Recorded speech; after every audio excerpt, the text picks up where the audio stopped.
live. Ta-da!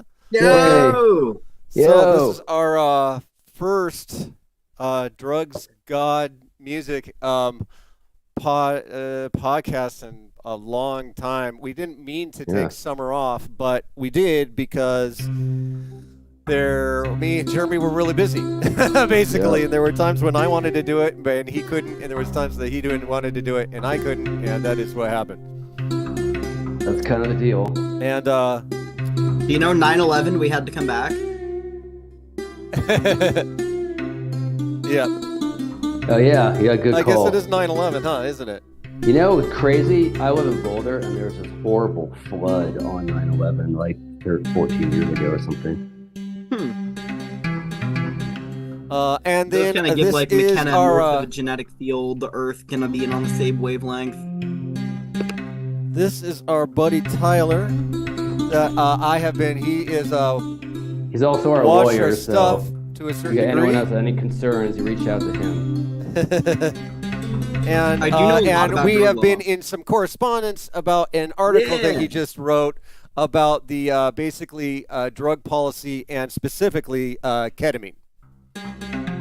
Oh, okay. Interesting. We're talking like more accessible non-prescription? Like what would be the ketamine law? So, I live in brief. Baltimore, right? Yeah. So we got Hopkins right there, and they're Yeah. like the big drug actor in this region. Yeah. They're the reason salvia is legal in my state. They're lobbyists. Oh, wow, cool. Really? What are they They're called? also really pushing this ketamine thing right now. Wow, okay. So, I'll say liberal, but they're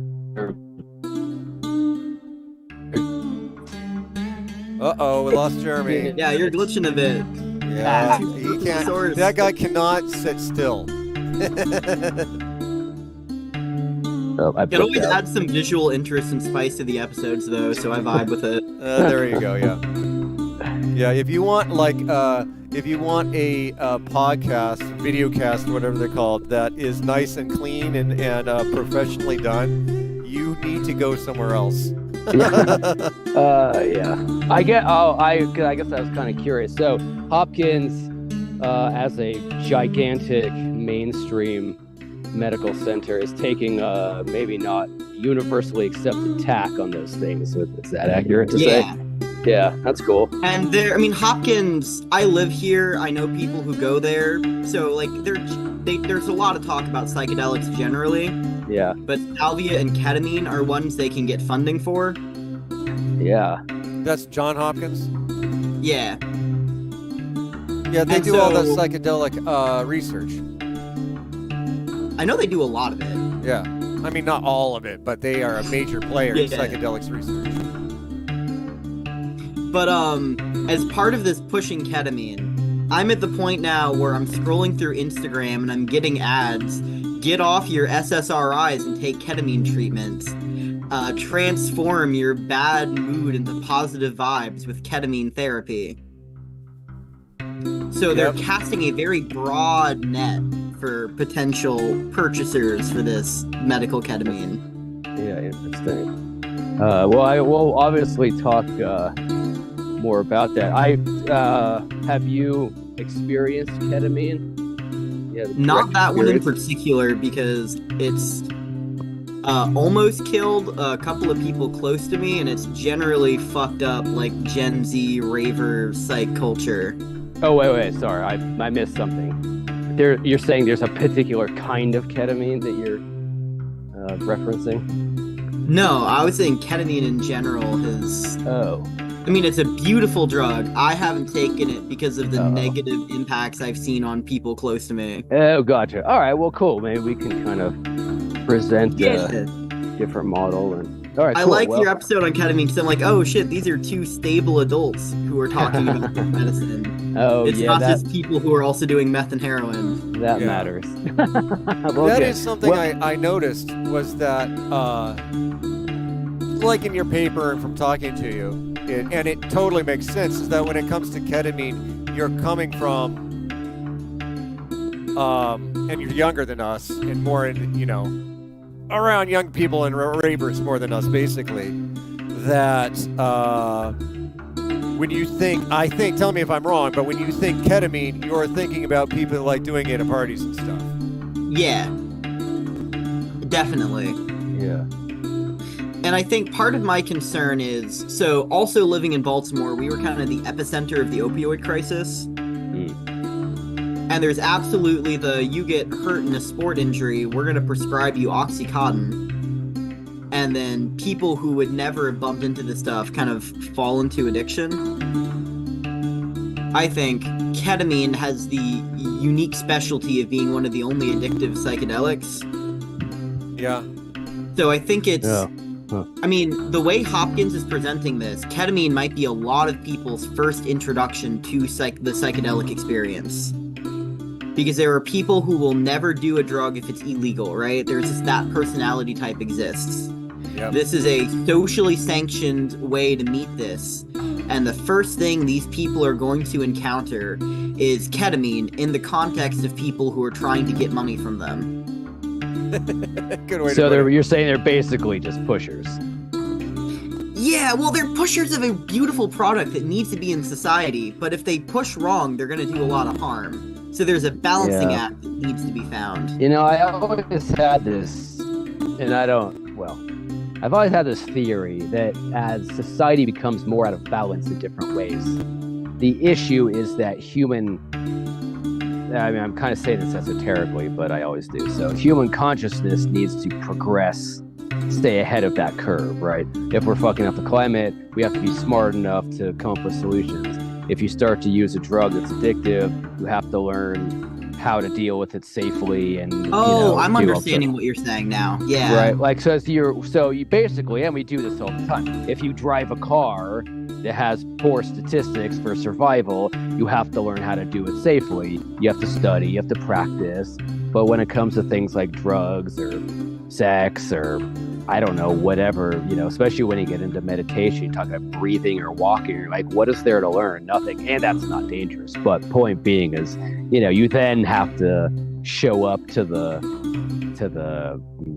learning side of things. If you fucking buy a gun, you better goddamn take some lessons in safety, right? So that, I mean, obviously. But we also need to be aware that there's people legislation. who won't use guns safely, just like people who won't use psychedelics safely. Yes. If you make that available, that's going to happen. Yes, right. I was going to say legislation-wise now that the powers that be have to assume that nobody's going to do that, like you're saying, and then they have to be the ones to, like, set up centers or regulate it. And, I mean, obviously that's, when you defund the police, guess what happens? Looting. I mean, I don't like racism and killing, but there's got to be some middle ground. Anyway, so. Well, y'all are near Oregon, aren't you? Chris I'm is. in Oregon. I'm hoping to be. I'm in Colorado right now. Oh, that's why you bring up Colorado location so often. Oh, yeah. That's funny. But what happened with Oregon drug law recently is very interesting. Oregon, did that massive decriminalization recently, right? Yep. Right. And the advantage of if you legalize a drug, that means corporations get a hold of it, just like people. And, can you fucking imagine what Amazon and Walmart would do with shrooms? Right, or heroin. So with decriminalization, you don't get massively punished for it, but also you can't mass scale, the corporations can't get involved. So it seemed like a really promising solution, but it did not work out for Oregon. Yeah, but fucking A, I mean, addiction rates are higher now. Yeah, but as far as I know, you correct me if I'm wrong, on the FDA or whatever the FDA schedule, anyway, whatever schedules drugs, right? You have this Schedule 1 that includes non-addictive psychedelics that teach you judgment here, and then all this addictive shit that kind of ruins your life. So as far as I know, Oregon kind of kept that clump and said, sure, mushrooms, LSD, and heroin and meth, all good, which seemed like a mistake. Well, they only have we all know drug law is fucking terrible as psychonauts, right? And we all break it fairly routinely. But we can't just throw the whole thing out. We have to change it bit by bit. Well, that's what I was saying. We legalized the psychedelics, and I mean, if somebody's going to the trouble of decriminalization, they could go to the trouble of like studying the effects of each one and determining like, oh, okay, there's like lots of research on therapeutic index and like safety profiles, harm profiles, and like in every single one, you know, alcohol, nicotine, heroin, you know, amphetamines are always like way on the top of the scale, and everything else is like clumped together at the very bottom. Like it's obvious the groupings. It doesn't take. Yeah, but they didn't do that. My main thing is that kind of what Jeremy's saying is just that they should be treated separately. Yeah. I mean, there are people who make good arguments. At least there are intelligent people who make the argument that even heroin and crack should be legal. Yeah. But the arguments for that are different than an argument for like psilocybin decriminalization or legalization. Oh, right? that's a good point. It's not the same situation, because in the case of psychedelics, you're talking about things that aren't even particular. I mean, they're dangerous the same way that driving a car is dangerous, but like driving a car, you just learn how to do it, and it's actually healthy and good for you. As opposed to crack, where there might be some people who have an okay relationship with crack, but in general, you're talking about something that we probably want to diminish in society. So Or the study whole it. idea I of mean, even they've putting studied those the into shit the out of- same regulatory box is stupid. Yeah, that's stupid. And they've studied the shit out of psychedelics. Study crack. Have a test team. See what they've learned. See how their life improves. See how their depression Well, I goes think a lot away. of this psychedelic new wave we're Doesn't. experiencing, as much as it's the internet, is also we're now 5-10 years out from when they finally reopened the floodgates on psychedelic research. Oh, that's true. Yep. Yeah. Like, the truth will come to light once you let it. It's only kind of a matter of time till psychedelics, like a moss, kind of grow into our Yeah. society. And I mean, I love the harm reduction movement in psychedelics. To me, it's an expression of psychedelics. You know, you take psychedelic and you're like, oh, okay, we better treat everything with care, including this. So you have harm reduction. You know, what happens when you smoke meth? You don't think that. You think, well, I should probably go rip this shit off in the store because I'm full of energy and I could do anything and I don't give a fuck. Yeah, sorry if that's like judgy, but kind of forgot my main point. Yeah, me too. Yeah, oh well. It's so funny. So I had a relative who survived meth, and in dreams, I get like one of my demons is the creature meth screaming at me, like it's angry it didn't get that one and now it wants me. Really? Damn, dude. Did you have I had dreams this- about that? Oh yeah, well I'm schizophrenic for context, so that like adds an extra level to some of my trips. Interesting. I had this sick, and this was just on weed, but it was during an episode-y time, so there was more at play. I hit the bong, and then this jester appeared, and it gave me this incredible rush, and then it cut it off and said, quick, you have to drown this person. If you don't drown them, I'm not going to continue it for you. Wow, crazy, And dude. so I stepped back, because I'm like, am I drowning my dog or some shit? You know? So I take a step back, calm down, but I'm like, hey, jester guy, what was that? And he smiles, oh, that was meth, and then runs off. Whoa. Huh. Huh. So you feel like you learned something from those experiences? I mean, I got the sense that the world is so huge and incomprehensibly beautiful, but it's hard to get like data or life lessons from something like that. You mostly just get what the fuck. Yeah. And these are like real frank hallucinations. Yeah, well, actually, Kana, I recently bumped into because of Chris's channel, helped me put in context a lot of this. So on classic hallucinogens, I would like on salvia or DMT, I would go to a place, right? Well, with these experiences, I would like have a vision. So I wasn't it was like the difference between watching a film and playing a video game. Salvia DMT is a video game. And these experiences and what I've been able to do on Kana is much more vision TV showy. Interesting. Huh.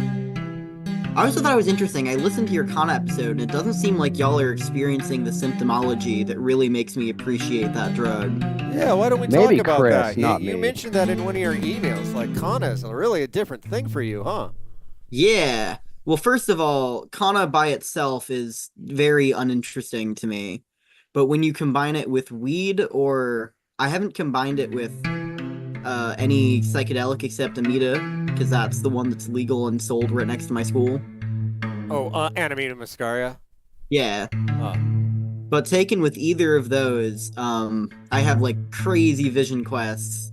I had this one where the Buddha was like sealing himself into a cocoon of no feeling, of like evening out all pleasure and pain, and Jesus was coming in with a flaming sword trying to like get him out of it and rescue the guy.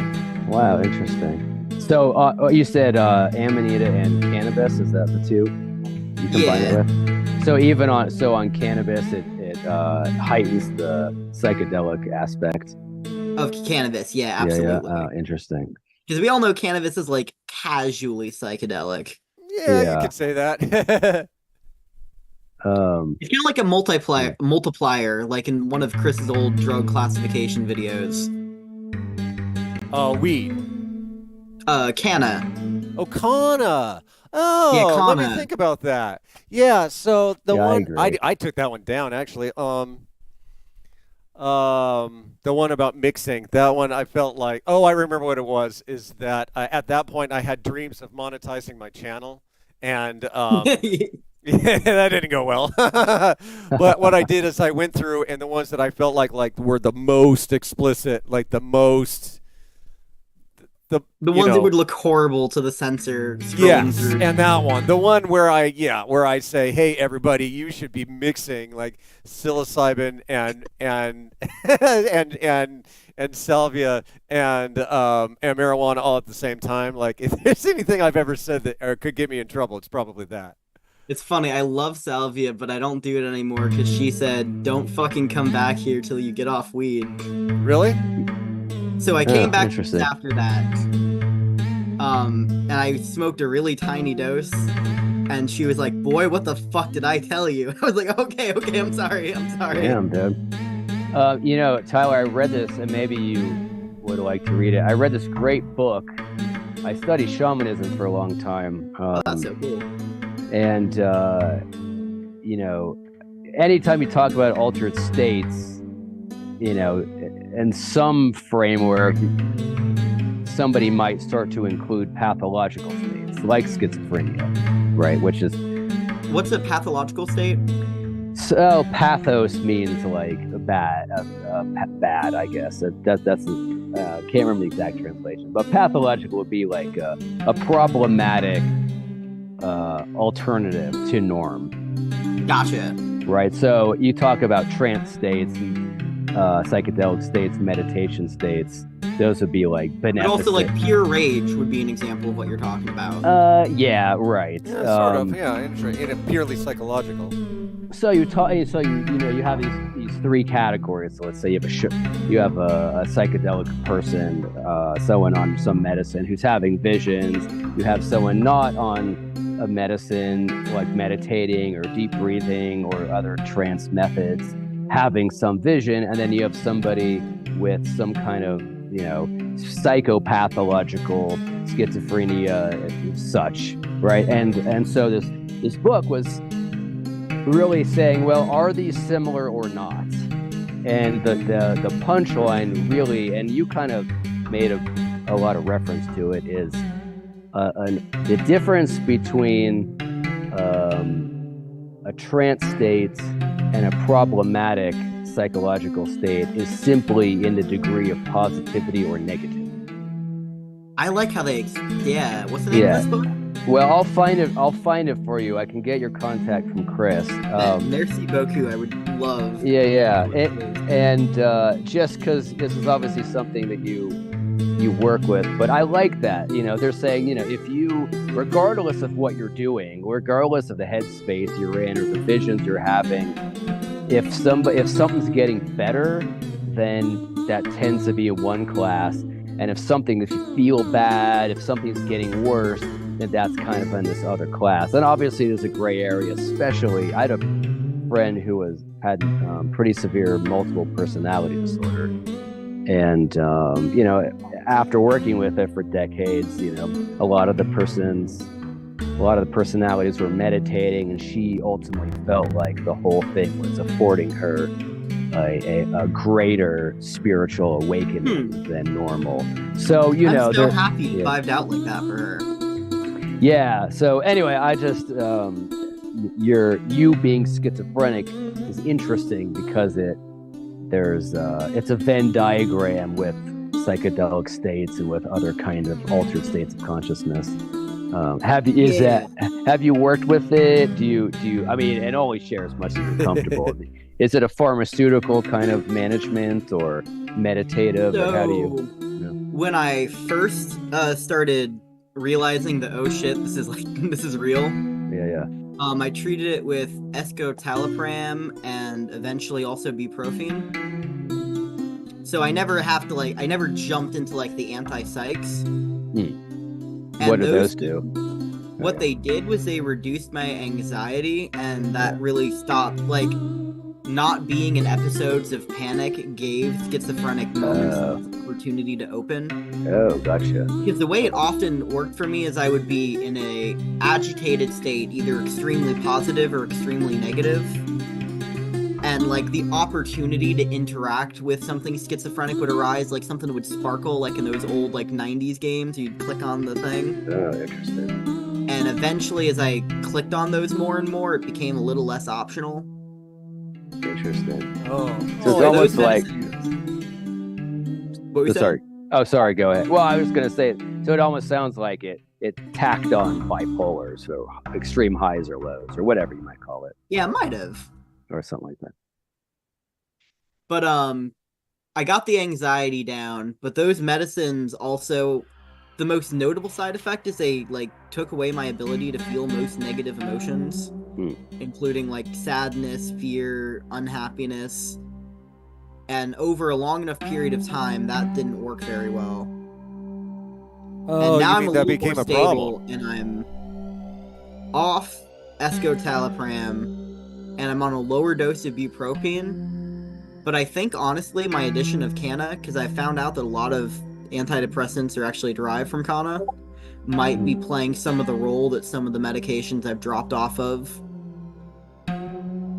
Well, I guess that's the argument for other things, ketamine and whatnot, is it's, some of it's, and I would love to chat about this on this call, but some of it's subjective, the experience, and some of it is neurochemical as far as what it's doing. Kind of on what you're saying, it reminds me of kratom is something, at least where I live, absolutely needs to be legal. Because say you're coming off heroin, right? You got three options. You got buy more heroin and wean yourself off the really hard way. Go get suboxidone, and that means you have to subject yourself to extreme government scrutiny, which is, inconvenient and embarrassing, so on and so forth. Or you use kratom, which you can buy at any head shop in my city. Yeah. Puts power in people's hands. Yeah. Suboxidone is the new, whatever the old one used to be. Can't remember it was another, like, I don't know, less addictive opiate that they used to wean people off of. Is that what suboxidone is? Yeah. Yeah. But they also use suboxidone for meth patients. Oh, okay. So I'm not really sure what's chemically going on with that. Okay.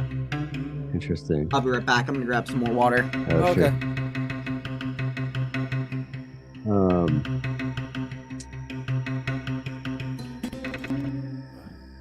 Yeah. As soon as he said that it was schizophrenic, I knew two things. I was like, "Oh, that sounds interesting," and I knew that I was a little afraid that talking about a policy would be like not up your alley. And I knew as soon as he said that he had schizophrenia, you'd want to go that direction. I felt it too, but I also thought, well, that's so interesting. That could be a whole episode.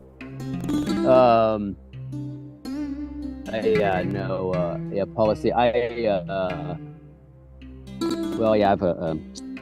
anyway, I'll mention it when he comes back. Yeah. Well, I guess we'll just wait for him to come back. What's cool. interesting about Tyler is that he has really a different perspective, both compared to us, his perspective on both ketamine and Kana is a little bit different. It also struck me how y'all two are not like entity people the way you described yourselves. Oh yeah. Where I didn't really not, find psychedelics interesting until I encountered the entities, and I was like, Oh, really? There's something here. Oh, that's cool. I had a DMT experience that was really similar to the classic one, where like I just was like, oh, this is how reality works. So, like, if you destabilize it in this way, there's all these other realities and entities just like ready to connect with you. And I was like, yeah, I'm just not down. Yeah, I'm not. I have realized lately I have a particular. I've been trying to answer a particular question for a lot of years about how spiritual and religious kind of formulations of reality intersect with material formulations, evolution, history, direct experience, our own minds and bodies. The Egyptians believed that the earth came from a fish god who masturbated us into existence. Doesn't that sound pretty evolution-y?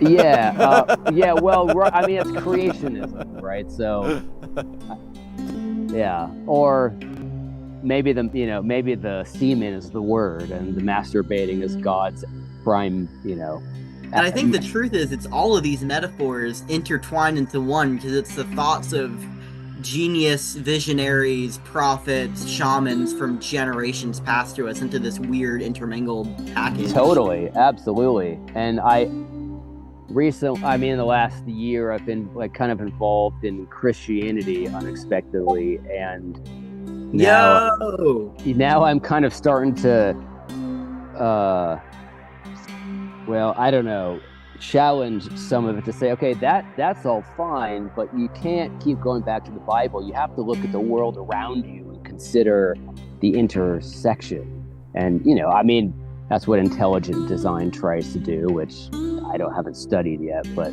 has its pros and cons. And anyway, the other, I think Christianity and the other monotheistic religions are just too in love with their frameworks and unbending them. Well, yeah, and they have something that's worthy of note, but then if you don't go back to the physical world around you, then you're just like in this fantasy land. It doesn't correlate to anything. Yeah. McKenna said adopting these synthetic high-flown ideas comes across as pathology, which kind of reminds me of what you're saying. Kind of, yeah. So, yeah, that was... after I kind of got my head out of that circular world, which is interesting, and it's part of my view now, but I was like, all right, like, let's get back to the intersection. Like, how do other people kind of look at this? Anyway, what was I saying that?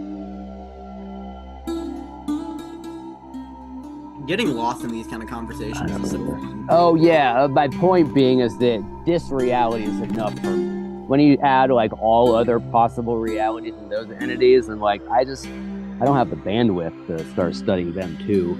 But yeah, traveling is one thing. So actually, I'm kind of on a. Well, let's save that. But so I had a question. Well, it's not policy, which we should get back to since that's what our call's about. But I've kind of, in my mind, divided therapeutic ketamine into two categories, and one I find missing. One, and I'm curious if you have insight.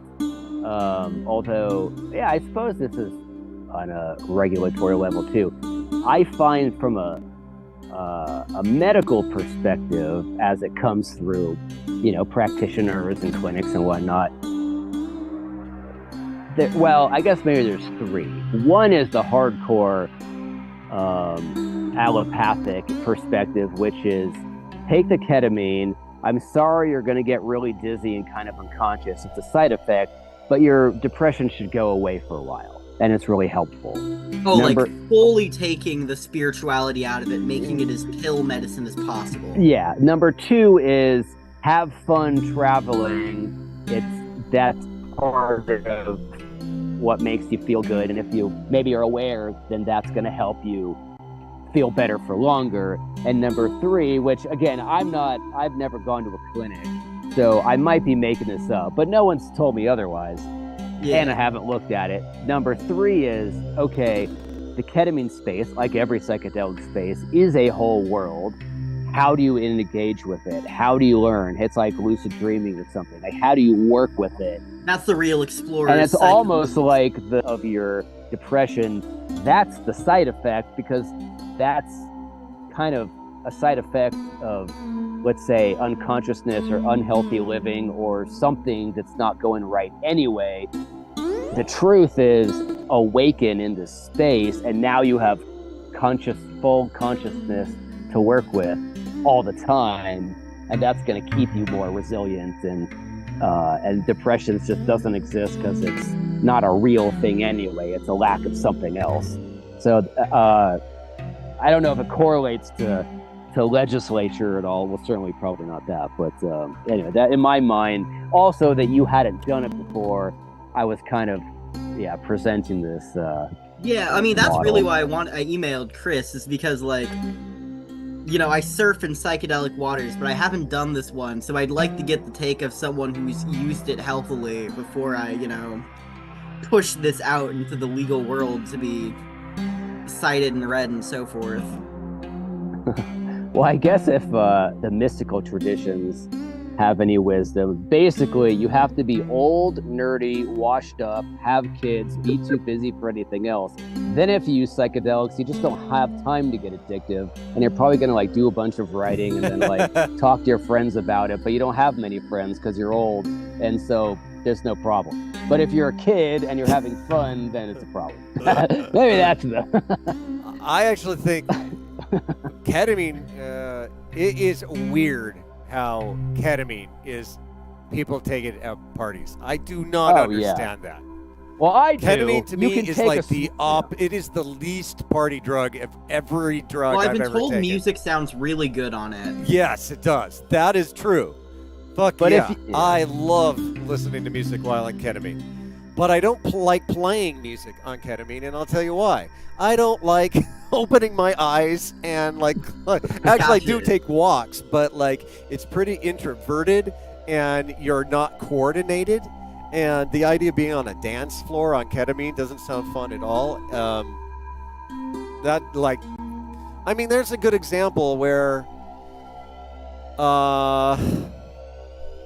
you know, I hate our drug laws and like the DEA so much that I veer over to like just, you know, I tend to, you know, there's a tendency to overcompensate and just say no rules at all, or like, you know, like just drugs are good or whatever because the drug laws that we have are so bad. But like the fact that fucking people say it, same with salvia, like just the fact that like when you've got something where there's no education at all or anything and people take these huge bowls and fuck themselves up and with a drug that should be healthy. Same with ketamine. Like my mom encountered kratom thinking it was weed. Kratom is interesting too. I don't like. I've given kratom a chance and it did not make the cut. I just don't like it. But like you said, it does help people. But yeah, like she thought it was weed. Well, it's, you know, it is addictive, right? You know? People get pretty addicted to ketamine, or rather to kratom. So we don't want that.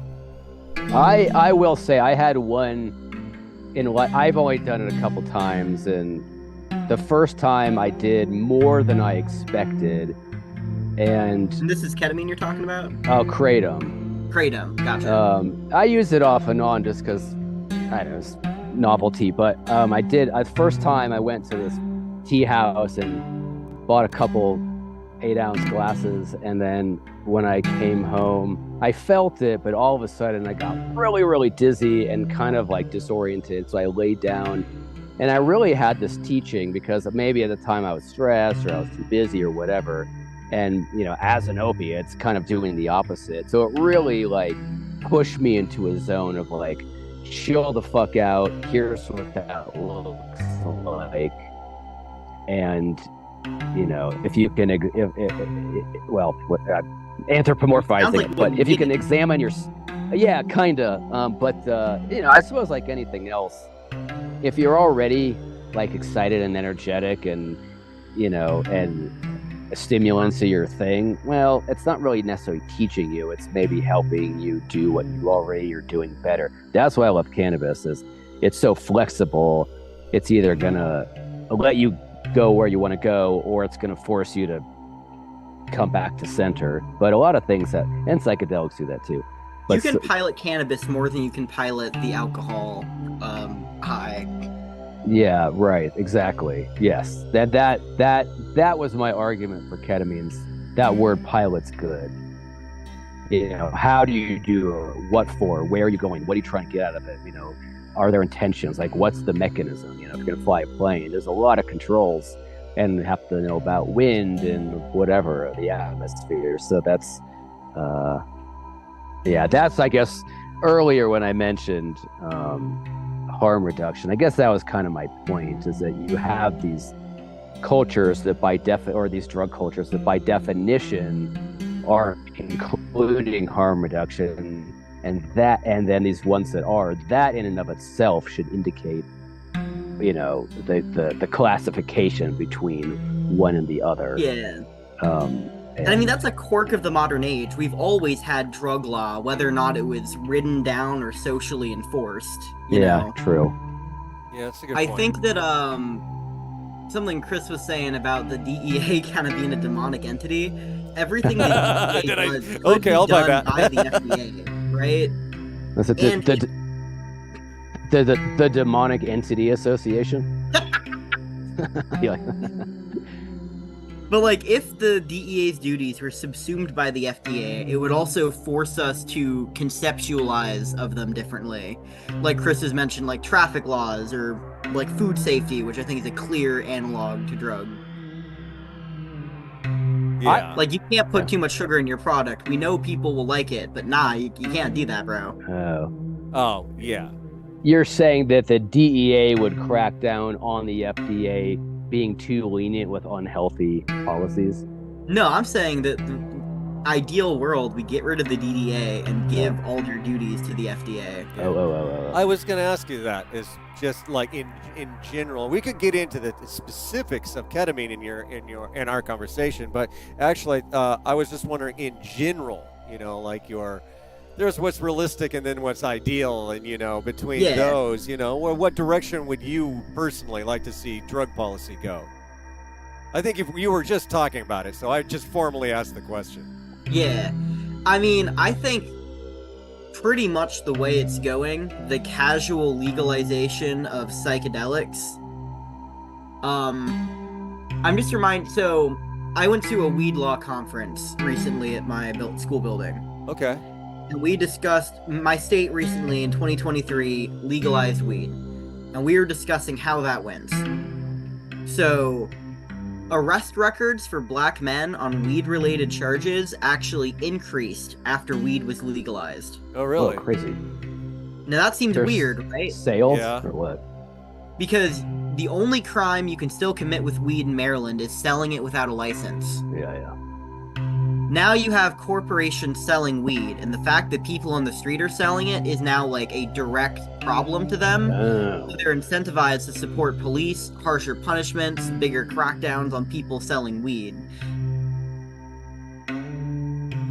I've heard that in Oregon, that I don't remember my source or anything, so I don't remember the details. Yeah. But I remember hearing that mushroom, that in recent years, mushroom-related arrests have gone up. Like, mostly just because it's so much more visible and more like, I mean, before it was just like basically underground and it wasn't even on cops' radar, really. Whereas now people half know the kids about tripping are mushrooms doing it and on Instagram Live. right. Uh-huh. That's the well, in some ideal world there'd be a educational kind of hierarchy. So, it's fine having fun. Chris and I have plenty of fun.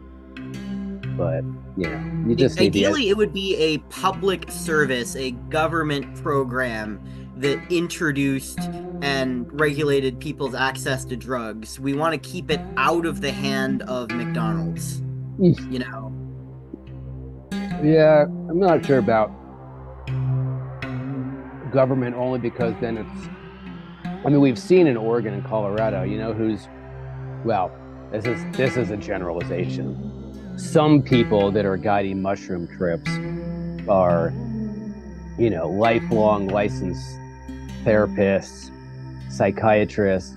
What's their drug experience? Yeah, they took mushrooms twice. That just doesn't count. Yeah. Plus you have policy saying you can't fucking talk about this stuff, especially even if it's being legalized. That's even worse. Now people are just going to hurt themselves.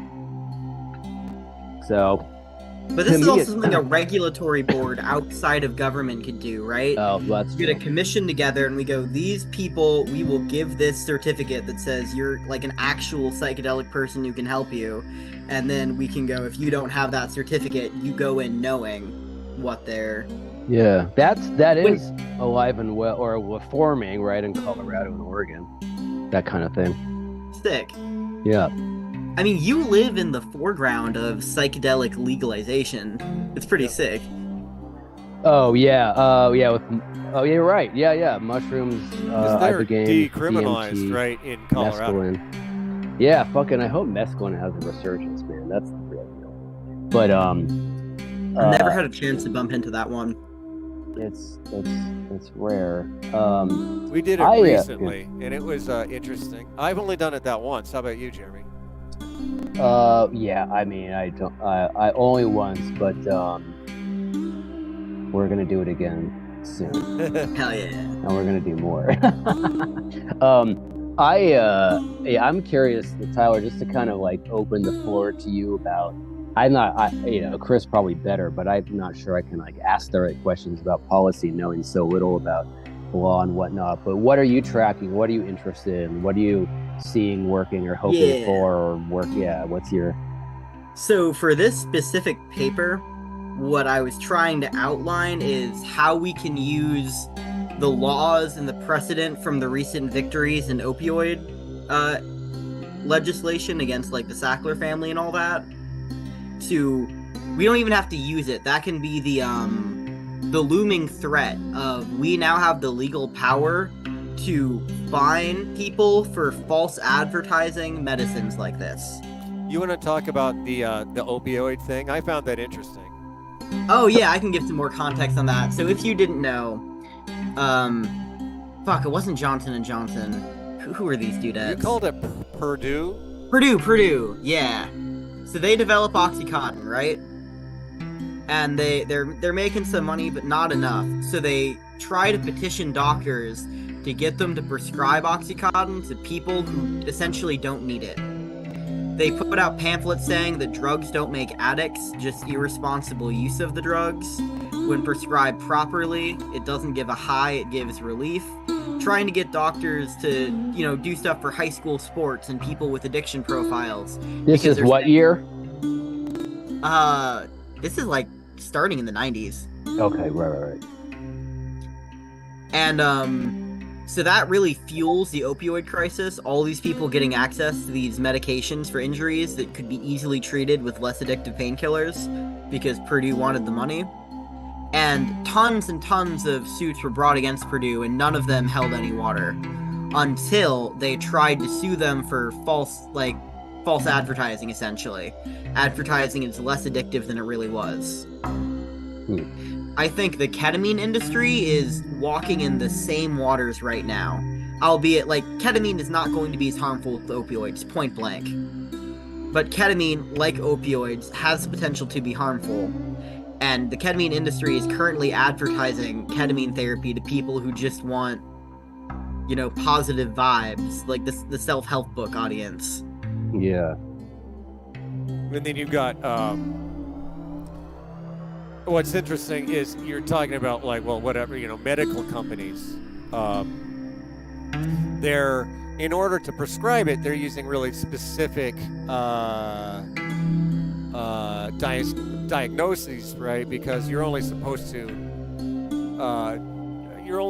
people give people these things within certain criteria, and you can get in trouble if you go outside of that. But then their advertising explicitly does go outside of that. It doesn't say, "Oh, are you suicidal? Maybe you should try ketamine." It says, "Are you bored? Maybe you should try ketamine." Yeah. Well, there you go again. Who's doing harm reduction? All the conscious people trying to be careful. Everyone else trying to get fucked up or The make a shit corporate ton of goddamn money. demons will not. Yeah. Yeah. It's the same bottom line. They could be selling anything. It doesn't matter. Anyway, I would be willing to strongly argue that drug education could lead to a lot of relief of symptoms, knowledge of self-regulation, then... Well, I mean, I think everyone in Gen Z who's doing drugs has Google, and we look up, Yes. everyone with half a brain cell looks up what the drug you're taking is before you take it, what it does, what the generally risks associated with it. It's not like the people my age dying from ketamine don't know it's addictive when they're getting into it. Yeah, there's that. And I guess drug education means a number of things. I guess in Chris and I kind of specialize, but my particular bent is usually internal mind-body, awareness, how do you feel? What does that mean? Why? If you want to feel differently, what do you do? A lot of this is why people do drugs. And that's good stuff, and people want to hear it, which is why when you look up salvia, Chris's videos pop up. Yeah, right, exactly. I mean, this is an example of the Exactly. truth having a desirable quality and naturally bubbling up.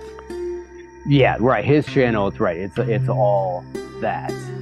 But I just think ironically, right, you get a bunch of, I don't know, what in this fictitious world, right? These people who want to try something, you're like, all right, well, we're going to do this, this 6-week class first, and you learn breathing, and you learn dreams, and you learn that, if your fucking parents are alcoholics, maybe that caused problems, and maybe that's why you're angry, or Yeah. And I go a little far into that realm and a little far out of the let's have fun realm. But I do think that even if you're having fun, the center point of therapy and parties is just basically psychonaut exploration. Well, I'd say like some of my favorite psychedelic experiences, right, were not particularly meaningful. They were just a lot of fun. Like having sex with a Brazilian demon spirit on LSD. Bro. That could be fun or dangerous.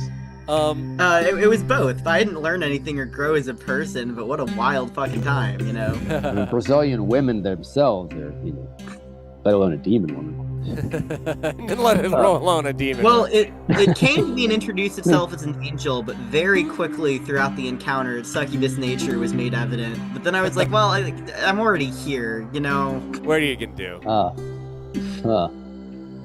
I do like the idea just of like a class in that what you could call it harm reduction, but like a driver's license type beat. There you go. That was the analogy I had. Another analogy I like to look at is sex. In the past, you go back before the 60s, and sex was so taboo, and sex outside of marriage, or really outside of a whole lot of rules, was literally considered dangerous and immoral. Even sex within the rules was very taboo, and so people weren't given any real education, right? In which it makes it more dangerous, and sex is actually dangerous, right? So then we have this. Things have changed, especially after the sexual revolution. Things have become a lot more liberal. Now we have kids that are like 10 take sex ed. They learn all of this stuff, and it makes it a lot. It makes it a lot safer. But in order to go that route, the assumption there's a philosophic assumption that needs to shift, right? If you just think that sex Yeah. is bad and people should be doing it as little as possible, it makes sense just to try to stuff it in a box. That's how drugs are, right? Never What worked. if the attitude towards drugs, generally speaking, was switched so that we thought of it kind of like driving a car or kind of like sex? Yes, it's dangerous, but it's also just human, and you've got the right to do it, and you probably are. So let's do some basic. I mean, we could teach people in public schools how to do drugs if we didn't have these prejudices that they're inherently bad. Because in school, I learned about all the drugs. That's where I first encountered a lot of the psychedelics I do now was in a school textbook, but it was strictly in an abstinence context. Exactly. Yeah. Well, yeah. You know, Imagine teaching about sex in today's world in a strictly abstinence context. This sounds asinine, right? But that's what they used to do. Yeah. You know, my daughters all were part of a program called Natural Highs. And it's Boulder, and I'm sure all the kids had already done their fair share of psychedelics by 10th grade or whatever. But you know, and this is kind of what I'm getting at. It was drug education, but the education / drugs were mate, indigenous mate circle rituals, dream interpretation, lucid dreaming.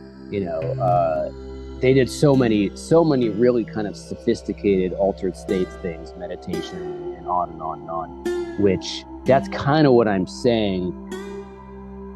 Education, in my mind, in a lot of ways, and I would say in any way, it's not just information. The information might change you, right? In a good class or a book, you see the world differently, you feel inspired. It actually changes how you are. Just a piece of data, right? To say, well, what's a psychedelic state? Well, it's an altered state of consciousness. Well, what's that? Here are some examples. Well, how do you get into one? Now you're driving your own self 15 minutes after learning about the notion. Then when you go to a psychedelic drug, oh, I've been here before. It's just more powerful. And then when you get off the psychedelic, you're like, I have 50 tools to use now, which we all need anyway. You're like angry in traffic. You need to learn how to like down regulate. You can't just like freak out and get out of your car.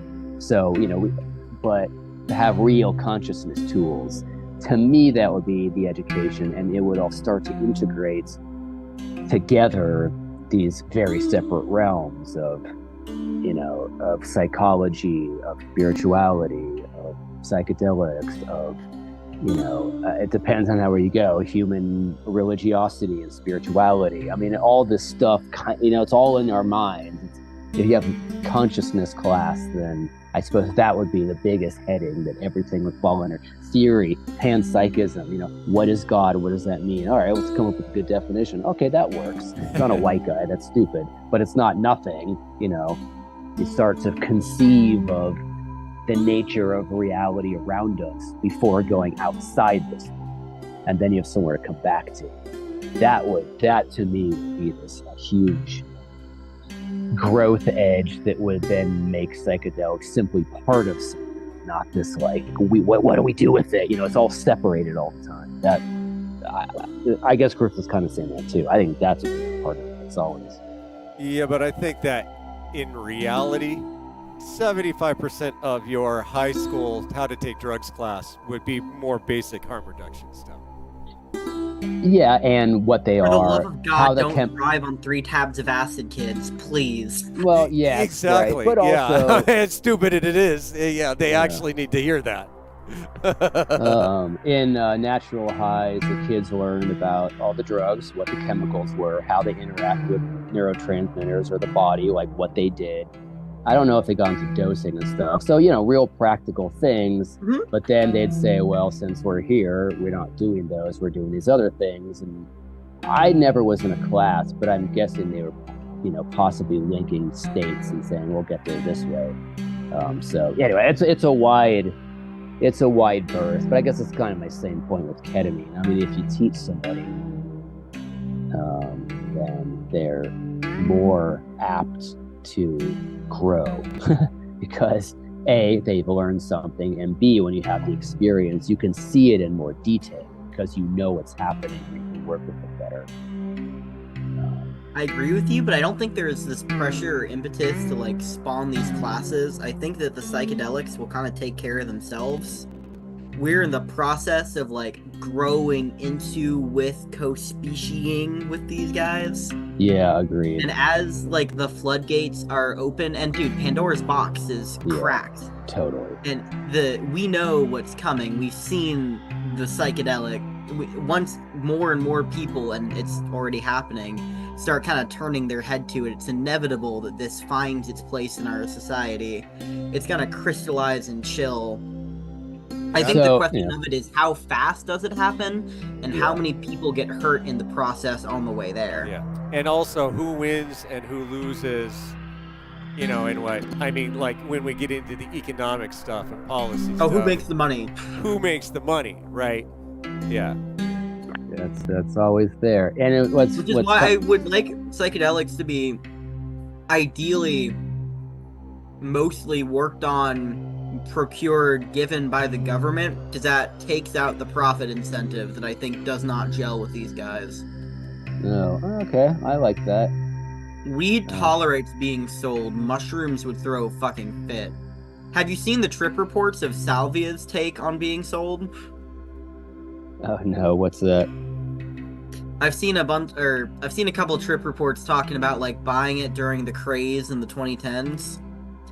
And then Salvia saying, I'm not a party drug. I am not to be bought and consumed for fun at lowly gas stations and like really throwing a fit at people.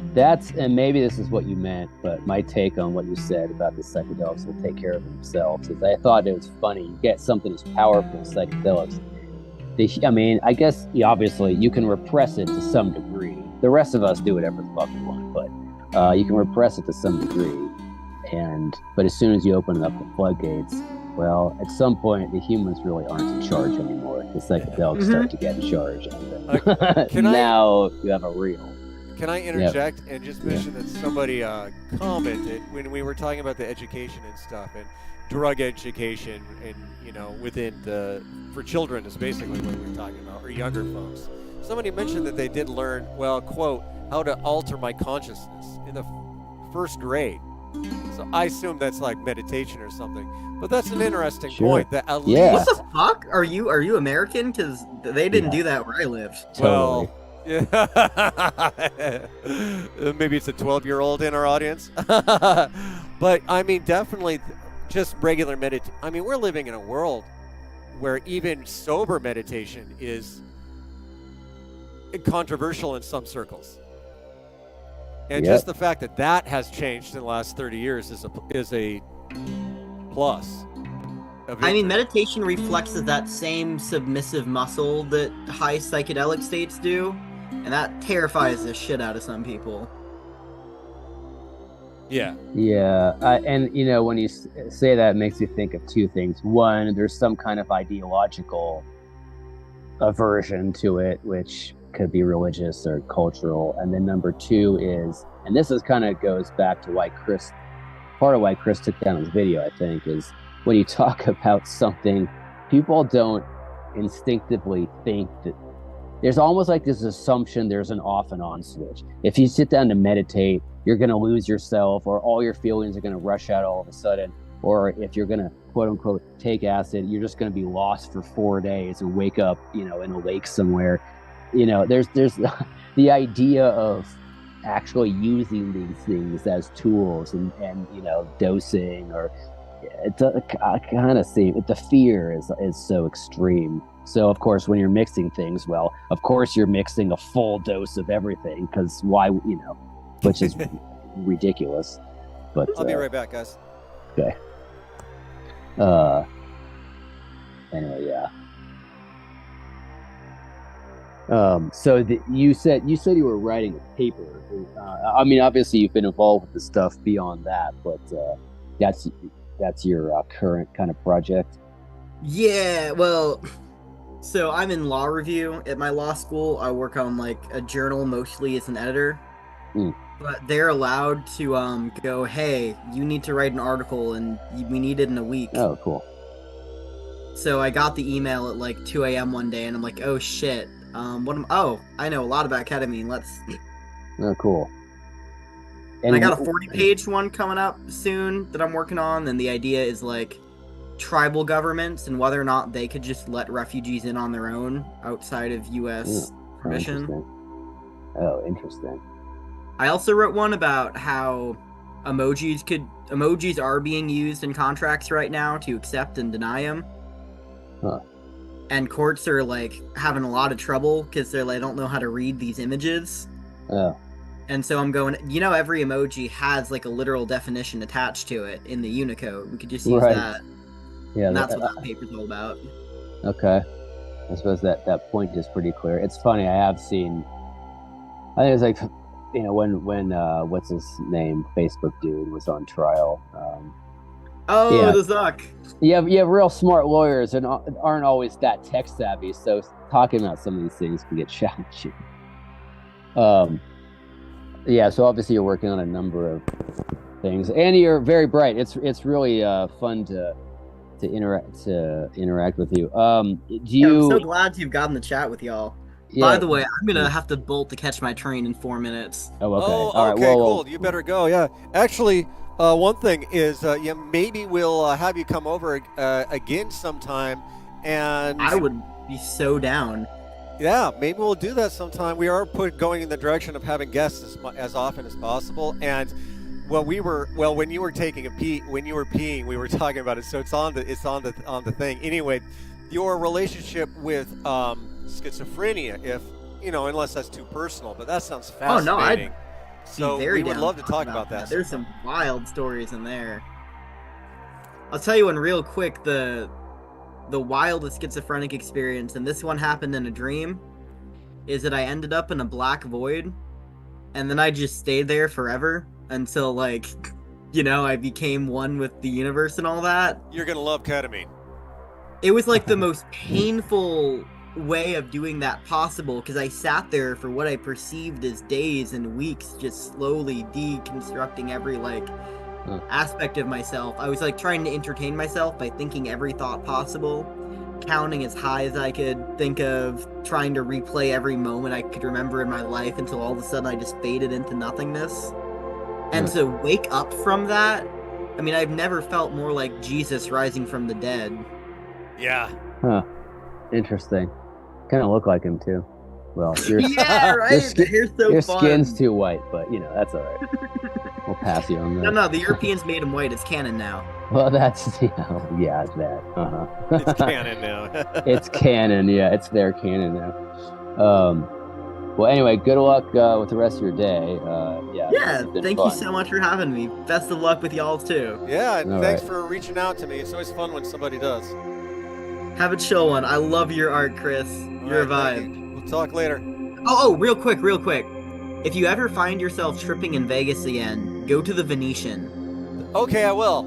Okay. We might do that. The sky does insane shit. Nice.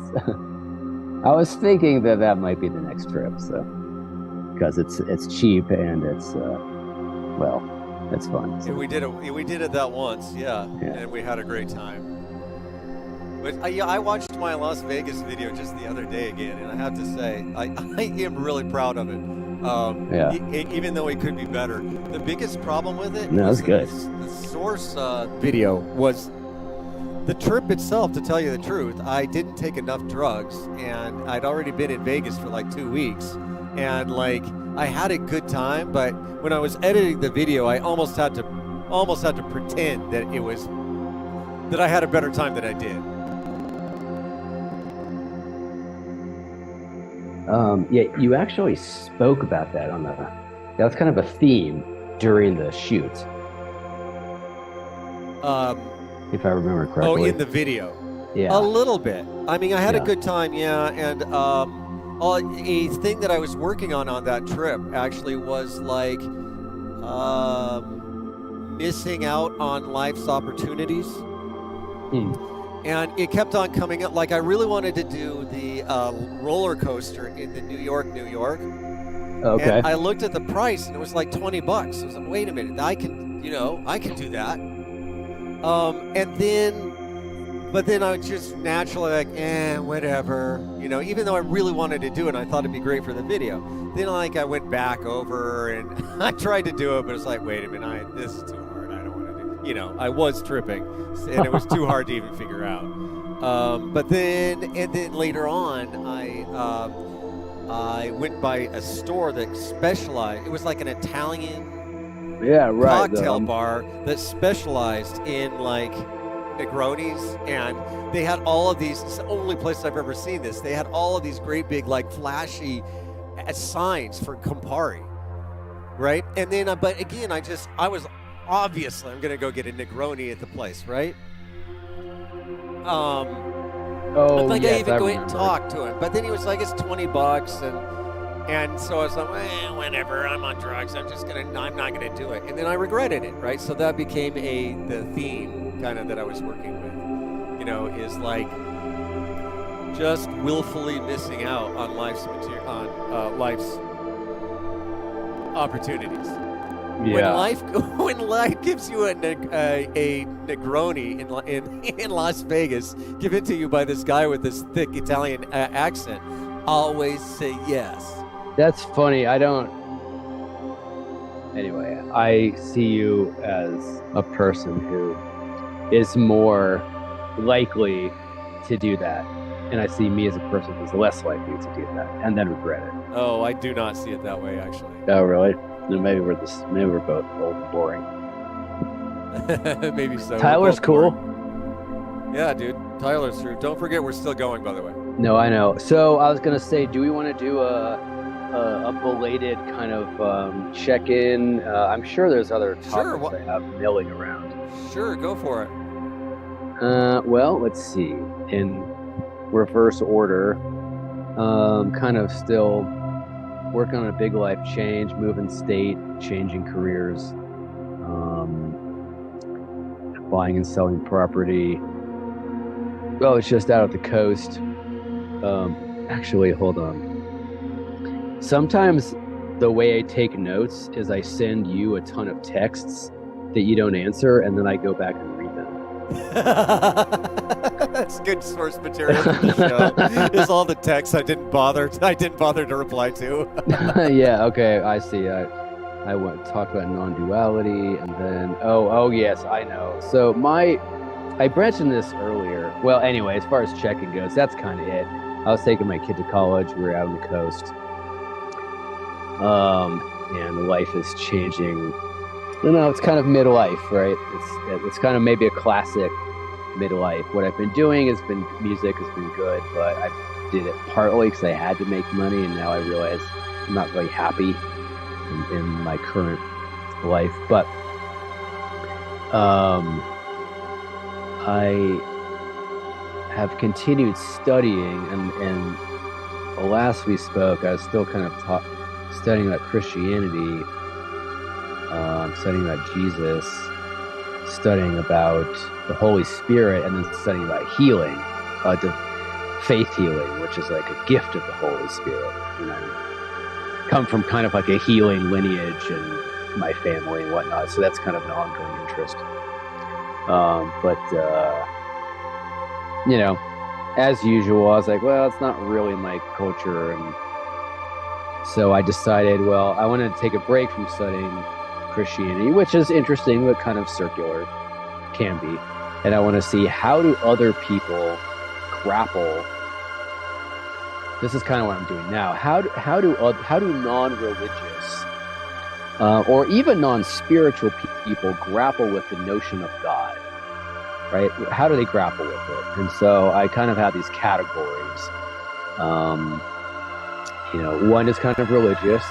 So deism is a topic I just kind of got finished studying, which essentially asserts that the reason we're here is a sort of divine creation, but that, and part of this is my own spin on it, but that God created things, aka the first act, and then from there it kind of just went on through natural law, right? Evolution, the universe evolved and made planets and stars and whatnot, and then life formed, and here we are. So God's not really part of that daily, right? There's no deism says that revealed religion, special revelation, where God comes to a person and that person writes a text, or there's a later text.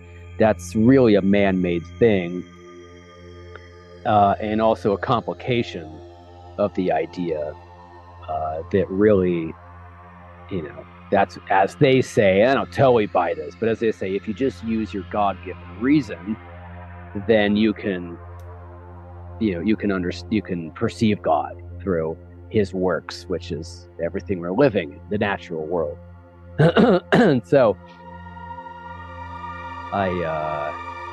my original main contact, who's also or contact for getting me into this Christian gospel church I've been at, and also the singer in the band that I'm in, we ended up having this long conversation, basically trying to correlate biblical creation with deism and evolution. And I thought it fit together very easily, where, nobody can account for the Big Bang. Why did it happen? Well, I don't. In my mind, there's some evolution of natural forces that found the right balance, and then boom, time and space comes into creation, which is the word. And then once or word would be the initial impulse. That's all. God's God, right? So it just takes God a millisecond to create all of eternity because he's God. He doesn't have to go. He's not like slaving away, like making animals and trees and all that shit happen. He did it, quote, or God did it, quote unquote, but only via the initial impetus, right? All that, everything was in that initial impetus. God's not like moving rocks around, right? Natural law does all that. So you have the word, which is the initial first cause, and then from there you have time and space, which is the firmament. I don't remember all the orders, and maybe you have like all the ether that starts cooling becomes electrons and photons and then electrons. That's the water in a way, right? That's like this kind of content of the universe, and then it solidifies into land, and then you have earth, or you have life, and it goes on.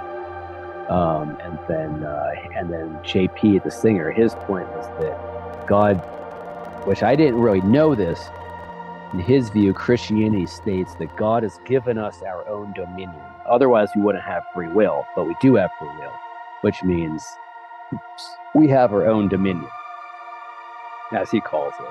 And the only way for God to intervene is if we give God permission, if we seek him, if we ask, and that's what religion's about.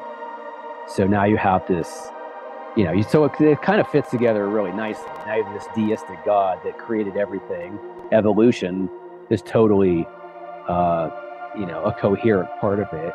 And then God's not involved, as the deists say, unless you ask God to be, and then that's when you get religion. So that was kind of my most recent aha. And then after that, I realized that's kind of always what I've always been trying to do. Is ever since I was a kid, I really wanted to understand what I called, well, obviously everyone calls it, but to me at the time, as a kid, it was an unusual thing to say, which was I wanted to understand the nature of reality. And I feel like that's my most contemporary model, or at least for that aspect of reality that correlates all that. So anyway, I'm going on to read how other people kind of grapple with this notion of God, which, by definition is abstract and untestable and unanswerable and really doesn't lend itself well to question. It's more a direct experience thing. But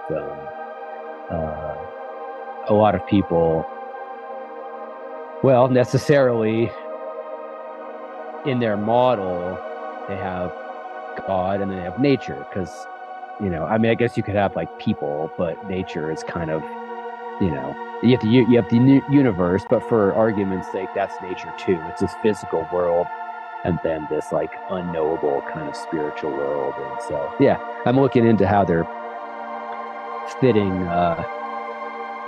together, which I guess, kind of considering what Tyler said, Chris, having talked to you at length about, my term, pragmatic idealism, if everything is just a function of experience, to your own qualia, that's where it lives, and that's fine. I tend to start investigating this realm, but I'm not really interested in investigating other entity realms. This one's enough, but I do like trying to answer questions about what exists and why. Anyway, so that's my long-winded check-in, and basically what I've been working on. Yeah. Oh, and also speaking of this worldly, you're also getting closer and closer to buying that retreat center. Yeah, it's funny.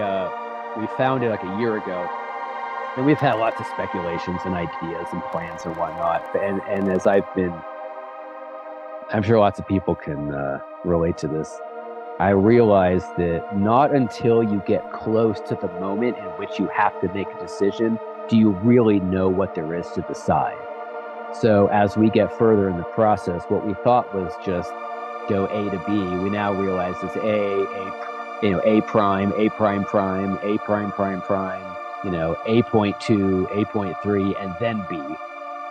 So yes, we're getting closer, but it's almost like there's more and more steps between us and purchasing this place, even though it should look like sell your house and buy this place. It's not really working out that way. Check this out. I just thought of this. So there was, I believe it was an old Greek philosophic conundrum. So here's the question. So you're here. Zeno. Oh, is this Zeno? Yeah. Yeah. That you're going to the bathroom. Well, you always have to get halfway there before you get all the way there. So how can you ever get all the way there? Yeah. That's you and Trillium. Yeah, that's me. Although I thought about that and I came up with a solution to Zeno's paradox. Okay. The problem with Zeno's paradox is when you say you have a destination, you make space-time finite, which it's not. That means when you get to your destination, all of reality vanishes as far as that problem goes. Because there's nowhere else to go. You just get there. And if that's the state of reality, then it stops. But reality is not like that. Reality is infinite. If you swing a golf club, you don't stop at the ball, you follow through. So the answer to Zeno's paradox is you're trying to get to this thing, but you're actually, in reality, trying to get beyond that thing. So if you go halfway, maybe you're at your goal now. So what you're not actually getting to is the ultimate. What you're not getting to is the ultimate point. I don't even know how to say it. It would be the ultimate destination of reality, because our lives are finite. We can't get there anyway. But you can get to intermediary steps that you might take as the goal. Anyway. So you're saying you're never actually going to get to the bathroom? No, I'm saying you're going to get to the bathroom because you're not aiming for the bathroom. You're aiming for the office, which is actually where you're going. You just have to go to the bathroom on the way to get there. Or you're aiming for, getting your master's in 3 years. So everything else is kind of steps. But you're not, you know what I mean? You're never ever anywhere in our mortal forms. You're never actually anywhere. You could live 20,000 years and you still have one more article you want to read or one more shit you want to do. You're never there. It's impossible to get there. Tyler says the answer is calculus. I never studied calculus. I was okay at math in high school. Oh, really? If you want to do it mathematically? Yeah. Actually, the solution I have heard is more physicalist. Okay. Well, I think it came out of philosophy, but it actually is in quantum mechanics. It's just like right there, is that if we're talking about physical, if we're making it a metaphor for like getting trillium, that's a little different. But if we're talking about physical space, there is actually a minimum distance called a Planck whatever distance, right? Planck Nano length, yeah. whatever, right? And this is actually the smallest unit, literally a discontinuous unit. So if you keep on going half, half, half, I'm getting closer to my bathroom, closer to my bathroom. Eventually, the math dictates, because you've got finite units, that it'll have to round down, and then you're there. I like that. Yeah. Once you hit a Planck length, you can't get half of that. So that's So the end. next one is you're there. Yeah. Oh, I see. Huh. That's interesting. But yes, not trying to be so smart about it. That is kind of like true. Yes, you're right. And you and your kava bar. Yeah, well, we'll see about that. I seem to be now that you're already famous. You don't need a kava bar. Yeah. If I could make $100,000 a year making rad videos on YouTube about meditation and experimental music and psychedelics, that would be a lovely career. But that's not where I'm at. Well, that's true. Maybe you just do one-on-one sessions, and you'll do that for fun. Well, that's just the net that draws people in, anyway. Which I don't have. Which getting more and more now that the Silo Temple, the Mushroom Temple in Oregon, just closed its doors for sad reasons. The founder needed to move on with his life because it was no longer really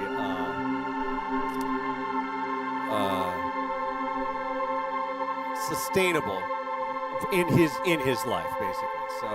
So we lost the Mushroom Temple, but these people are still my friends and associates, and the whole thing is being more work for me now than it ever was before. Haha. Well, you were asking for more work, so now you got it, but you didn't expect that you would be the only one standing. Or no, you would be leading it. I know you're not really, but... Well, yeah. The only way the church let you work for... Someone yesterday called me the leader, and it shook me up. I was like, wait a minute. Who called you that? Yeah, well, somebody did, but... Because in efforts to build something in the temple's wake, I have a leadership role. Let's put it that way. Yeah, that's true. You once said that what did you say that? Well, anyway, the joke I was going to make was the only way the church is going to let you work for them is the church no longer exists. Well, that seems to be seems to be the case. That's how things are now. I've got like 2 meetings about psychedelic organizing in like Eugene tomorrow. 2 meetings about it. Yesterday, dude, I had like 4 conversations about it. Whatever. This took up my whole day. It was just talking about, can we, if this centralized church can't exist, can we continue to work together and to trip together and and do things and still have a community? And since I am already a practitioner, it makes sense for me to be involved in those conversations. Yeah, you know what I see? I see that you've been working towards something your whole life, and it's here. That's what I see. Yeah? Yep. But I said that already, so... That I mean... is pretty much how I feel. Yeah, cool. Oh, fuck, man. Did I tell you about the sound? Oh, I did tell you about the sound healing I did with my client. Yeah. I'll tell everybody else that I work with individuals with salvia. It starts out just basic harm reduction. Here's how you do it. But then if it continues, it'll evolve into sort of, here's how you use it for various useful kinds of applications, and I can help you do that. And ultimately, it sort of molds into really spiritual counseling, because it's mostly about meditation and philosophic kinds of topics. But once people are high, they don't really need my help, because it's really between them and the salvia. is the real relationship. I'm just there holding a lighter. So I started playing ambient music for her, like what I'm playing right now, pretty much. And I would take my 2 speakers and put one on either side and have a really wide stereo field. And basically she loved it, and it was really powerful, and I loved doing it, and it really felt like, wow, now even my music and the salvia and all of this is really coming together to become one thing that I do, which is pretty exciting. Yeah, man, that's the artist's arrival. That's the artist hitting the Planck length.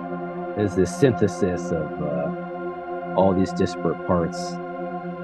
Because, and I mean, I know I asked you this a number of times on a phone call, but to me it seems like the context in which you're creating the music, the 101 session, the healing aspect, the psychedelic aspect is actually helping to synthesize. I mean, obviously, because you created this form for the music, for the session, you created this musical form for the session. I'm saying the obvious, but it's the work is actually helping to synthesize all these things together, which without that, you know, you're left with live stream, live performance, did some of it, didn't quite do it all the way. So I think that's a cool kind of, I don't know what you call it. I think it's cool to notice that as a some kind of natural law that, without context, you can't get all the way there. Yeah, actually, Tyler is on our chat thing. He's probably on the bus. Anyway, you said, right, I'm not a pastor and I'm not a shaman. I'm like something new.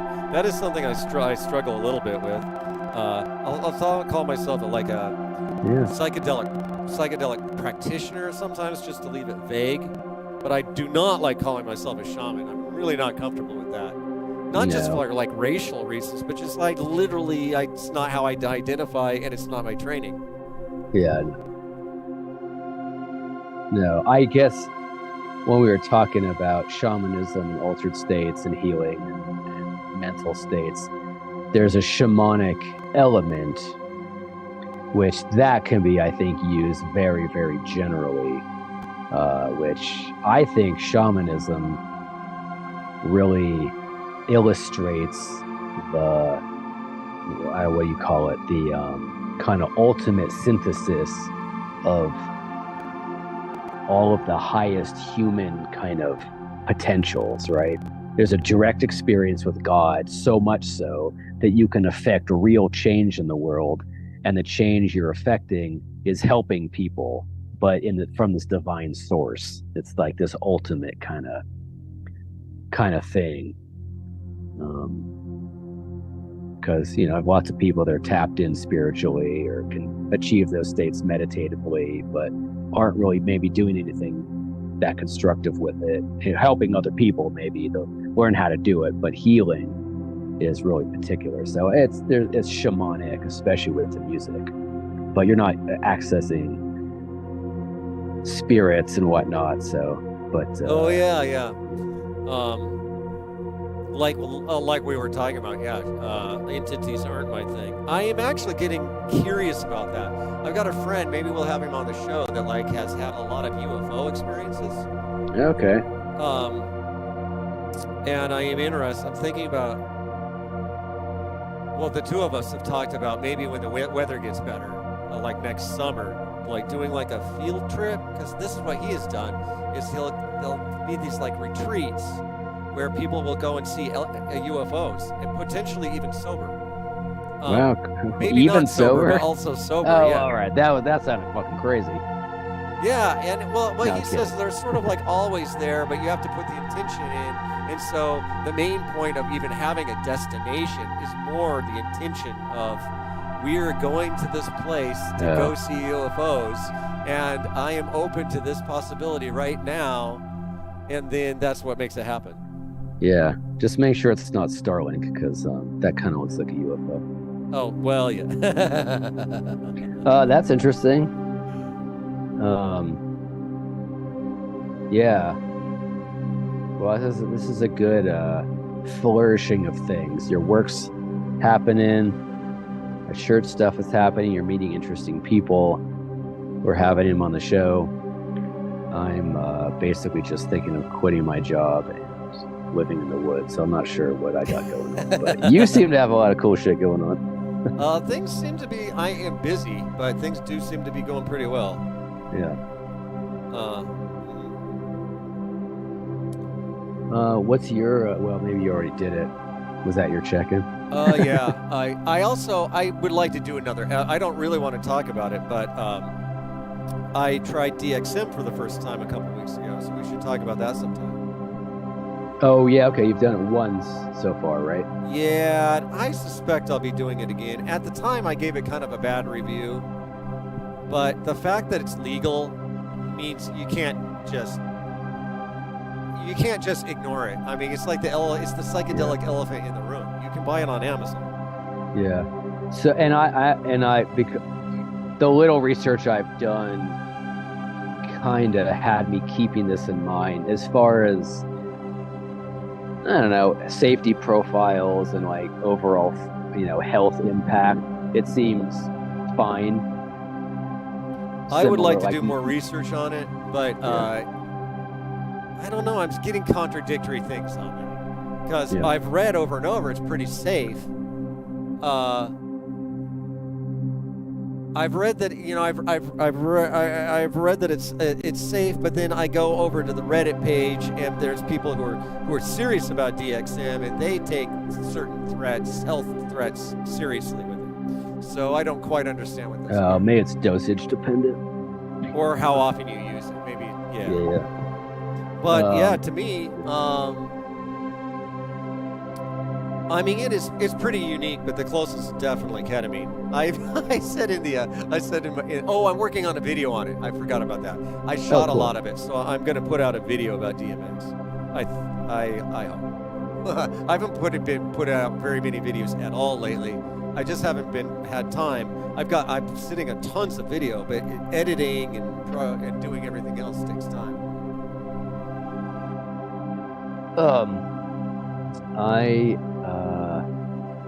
Next session, we'll have a report on something I tried once in high school, didn't really know what I was doing, and decided it was time to take the dive and try nitrous. So I have a stock, and I decided that if it's good enough for William James, and I think it might have been one of his main things, but that could be wrong. It's good enough for me. So I'm anticipating what the experience is about. I think it's more at least the way I want to use it, more on the ketamine side of things than like the up and walking around kind of side of things. So we'll see.